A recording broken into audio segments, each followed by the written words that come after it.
எல்லாருக்கும் வணக்கம். இப்ப நம்ம பார்க்க போற தலைப்பு பாத்தீங்கன்னா, வாழ்க்கையின் மிகப்பெரிய உயர்வுக்கு அல்லது வாழ்க்கையின் மிகப்பெரிய வெற்றிக்கு காரணம் சுபக்கிரகமா பாவக்கிரகமா? இதுதான் தலைப்பு, இல்ல இதுதான் கேள்வி. இது எப்படி வேணாலும் எடுத்துக்கோங்க.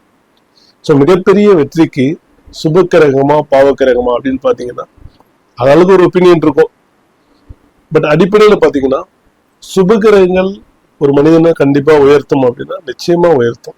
ஒரு லக்ன யோகர் சுபக்கிரகமா இருக்கிற பட்சத்தில் அந்த கிரகம் தசை நடத்தும் போது நிச்சயமாக ஒரு உயர்வை தரும். அதில் எந்த ஒரு டிஃப்ரெண்ட் ஒப்பீனியன் இருக்க முடியாது, அதாவது மாற்று கருத்து இருக்க முடியாது. ஓகேவா? சரி, அந்த லக்ன யோகர் பாவ கிரகமா இருக்குது, அப்போ ஒரு உயர்வை தருமா அப்படின்னா அதுவும் உயர்வு தரும். பட் எப்படி உயர்வை தரம்னா, ஒரு சமூகம் ஏற்றுக்கொள்ள முடியாத ஒரு சூழ்நிலையில ஒரு உயர்வை தரும். அது அதுக்கேற்ற மாதிரி எதிர்வினைகளும் நமக்குள்ள உருவாக்கும் ஆக்சுவலா, ஏன்னா பாவகிரகங்கள் அப்படிங்கிறதால. ஸோ அப்ப சுபகிரகங்களும் ஓரளவுக்கு உயர்வு தருன்றீங்க, பாவகிரகங்களும் ஓரளவுக்கு உயர்வு தருன்றீங்க. ஆனா 4 பேர் மெச்சுற அளவுக்கு, அதாவது சுற்று அக்கம் பக்கத்துலாம் போற்றுற அளவுக்கு பெரிய பெரிய அபரீதமான வளர்ச்சி அது எந்த துறை வேணாலும் இருக்கலாம். பிசினஸ்ல உள்ள போடுவான், சாதாரண ஒரு சின்னதா ஒரு 1000-2000 போட்டு ஆரம்பிச்சோம். எத்தனை பேர் சைக்கிள்ல பைக்ல துணி வித்தவன், ஸ்நாக்ஸ் வித்தவங்கலாம் இன்னைக்கு பெரிய பெரிய மல்டிமில்லியர் ஆகிட்டாங்க.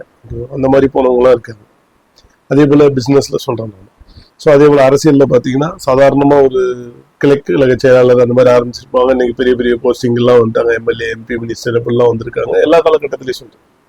அப்ப இந்த மாதிரி ஒரே ஜென்ரேஷன்ல ஒரு மேசிவ் growth, பெரிய வளர்ச்சி, இது கொடுப்பது சுபகரமா பாவகரகமா? இதுதான் நம்ம பேச போறது. ஆக்சுவலா பெரிய வளர்ச்சி சாதாரணமா இப்ப ஒரு சுபகரகம் தசை நடத்தினாலும் யோகரா இருந்தா ஒரு வளர்ச்சி தரும். ஆனா பெரிய வளர்ச்சி யாரு கொடுப்பா? சுபகிரகமா பாவகிரகமா அப்படின்னு பார்த்தா ஒரு லைன்ல ஆன்சர் சொல்லணும்னா பாவகிரகம் தான். இப்படியா? பாவகிரகம் எப்படி பெரிய வளர்ச்சி கொடுக்கும்? நீங்க இப்பதான் சொன்னீங்க பாவகிரகங்கள் ஓரளவுக்கு வளர்ச்சி கொடுக்கும், ஆனா எதிர்வினைகளும் சில உருவாக்கும் சொல்றீங்களே, அப்புறம் எப்படி பெரிய வளர்ச்சி கொடுக்கும் அப்படின்னு நீங்க கேட்டீங்க அப்படின்னா, தனித்த பாவகரங்கள் பெரிய வளர்ச்சியை தரவே தராது. ஓகேங்களா? சுபத்துவமான பாவக்கிரகங்கள், அதாவது சுபரோட இணைந்து பாவக்கிரகங்கள் ஆகி, ஒரு உதாரணத்துக்கு ஏதோ ஒரு ஜாதகம் எடுத்துக்குங்க, எந்த ஜாதகம் வேணாலும் எடுத்துக்கோங்க. அந்த ஜாதகம் லக்னத்திற்கு 9ஆம் அதிபதி, 5ஆம் அதிபதி, இல்ல 4, 10ஆம் அதிபதி, இல்ல லக்னாதிபதி கூட எடுத்துக்கலாம்.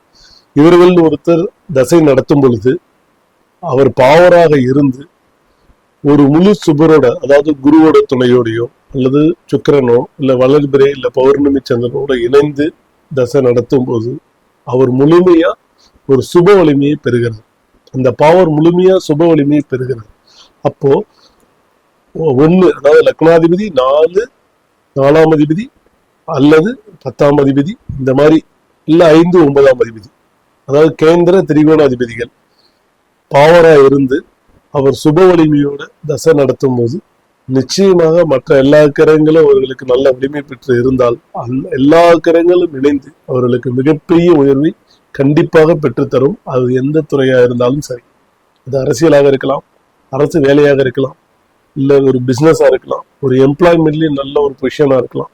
இது எல்லாமே அது உயர்த்தி தரும். ஏன்னா பாவக்கிரகங்களுக்கு தான் எப்பவுமே வலிமை அதிகம். ஏன்னா அசுப கிரகங்கள் அவர்கள் சுப வலிமை பெறும் பொழுது அதை முடிந்த வரைக்கும் நேர்வழியில மிகப்பெரிய வளர்ச்சியை அவர்கள் அடைவார்கள்.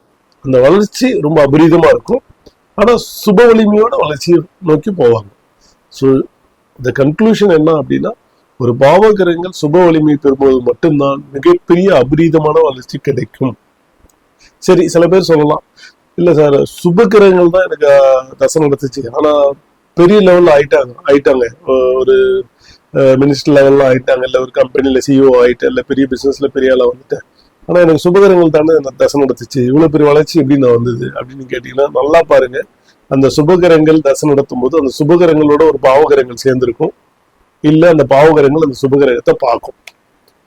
சோ ஒரு சுபகிரகங்களோட பார்வையோ இணைவோ இல்லாமல் ஒரு பாவகிரகங்கள் எப்படி மிக உயரத்தை தொட அனுமதிக்காதோ, அதே போலதான் ஒரு சுபகிரகங்களும் ஒரு மிக பெரிய உயர்வை அடைய உங்களுக்கு அனுமதிக்க வேண்டும் என்றால் ஒரு பாவகிரகங்களோட தொடர்பு இருக்கும்.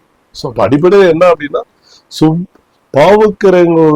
பாவக்கிரகங்களின் வலிமை வேணும் ஒரு உயர்வுக்கு. அது சுபக்கிரகங்களோட இணைந்து அந்த வலிமை பெற்றால் மிகப்பெரிய உயர்வை அடையும். இது சுபகிரகங்களுக்கும் பொருந்தும். பாவக்கிரகங்களோட சேர்ந்து தசை நடத்தும் போது அது மிகப்பெரிய வலிமையை அடையும். ஏன்னா ஒரு அக்ரெசிவான சில முடிவுகளை பாவக்கிரகங்கள் தான் எடுக்க வைக்கும். சுபகிரகங்கள் வந்து ரொம்ப சாஃப்டா ஹேண்டில் பண்ணும். அக்ரெசிவான முடிவுகள்லாம் எடுத்தா தானே பெரிய லெவல் போக முடியும் லட்சணம். ஸோ அடிப்படையில பாவக்கிரகங்கள் தொடர்பின்றி ஒரு மிகப்பெரிய உயர்வை அடைய முடியாது. நன்றி, வணக்கம்.